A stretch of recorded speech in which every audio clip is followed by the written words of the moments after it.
G'day, I'm Caleb Keyte and I'm the writer and director of Grave. Permission, boy. It's not the point of permission, Dad. It's the fact that you decided now, after all these years, to just get up and drop everything. I don't know them as you do, but at least Mum tried reasoning. Reasoning? He's in the ground! You call that reasoning? least she No! tried! Stop! What is Grave about? Grave is about a father's grueling journey to find his son in the Australian outback. How long did the entire process take? I think the initial concept really started after I finished Shift back in probably October 2018, and then overall drafts slowly progressed into 2019, and we started pre-production in about November, and then we went through and we shot the film in about February 2020, and now here we are. What inspired you to make this film? I think just looking back on kind of old Australian cinema and something that really has an Australian taste to it, something like Mad Max, I just feel like has that really nice texture to it. And thinking about things like Westerns, the genre, you know, it's always really associated with spaghetti Westerns and large, big American frontiers, but you don't really see a lot of Australian-based Westerns, so that's why I wanted to try and do my own take on a short film that was based in the Australian outback. How is this film different from other projects you've directed?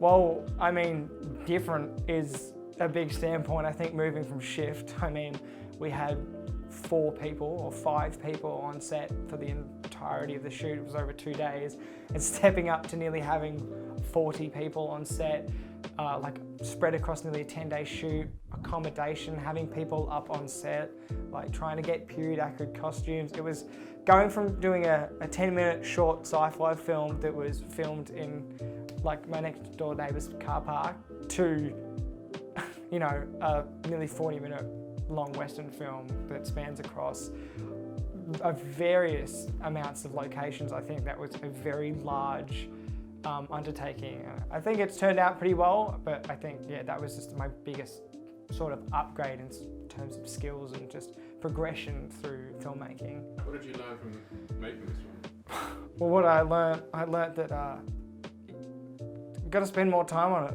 There's always room to improve things, and I even learnt that being on set, you know, after finishing shooting and stuff like that and just reviewing shots and stuff like that, I'm always looking back on, you know, I probably could have written that scene a bit better, or, you know, I probably should have worked a tiny bit harder on this part with the actors just to try and get that better bit of a performance out. And I think just also just preparation is the biggest key, and probably just wanting to write more, but, you know, budget constraints, I think that was always a problem for any student film. Is there any potential for any sequels or spin-offs in the Grave universe? No, The Grave is a little self-contained story. There's no undead nightmare of Grave. There's no anything. It's just its own little story about a father and son travels across the Australian outback, and it's, yeah, its own little anthology. What was the biggest technical challenge you faced? The biggest technical challenge, I definitely think, I think it was on our 3rd day of shooting.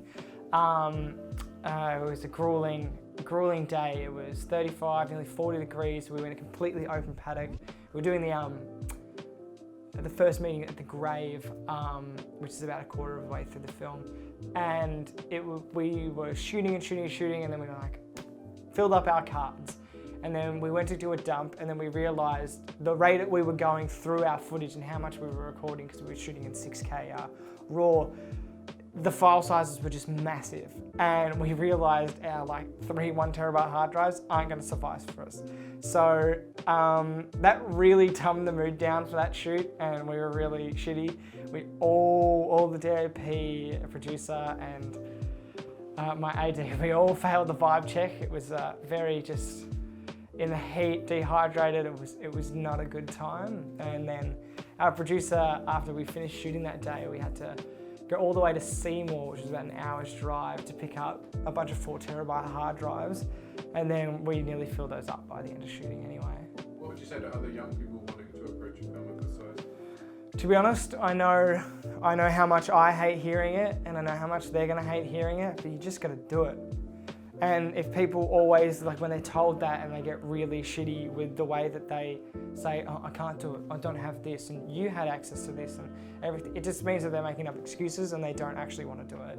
I think the fact of the matter is that if you really want to make the film you want, I didn't think I'd even be able to make a film like this, let alone for my second film, but at all, an Australian Western film, which is a period piece, across like a massive amount of locations. I didn't think that was possible, but you know, I met a great producer, Amir, and he helped me through everything, and we worked our asses off to make this film, and here it is. You get to see it on the 17th, but yeah, if you really want to do something and you want to make a project as large as this, or even larger or smaller, no matter what you want to do, you just got to try, and that's the best that you can do. As long as if it fails, it fails, but if it doesn't, you're never going to know if you don't give it a chance. What are your plans for your next project? Next project, well, I'm currently working on 2 projects at the moment. One being like my major focus, which is titled The Fabulous Tale of Mr. Light, which is going to be my feature debut, and that's about a immortalised and really heavily sought after director in his final days, really has a final great push at a grand film premiere. And then something which will be my 3rd and final short film in my little trilogy of short films, will be one called Talk Show Host, which you'll have to find out sooner or later, but right now I'm not going to blab it out to you. Great premieres at Village Cinemas Knox on the 17th of February 2021. I really hope you guys can get a chance to see it. Thank you all for watching. All the information is linked below. Thanks. I'll see you later.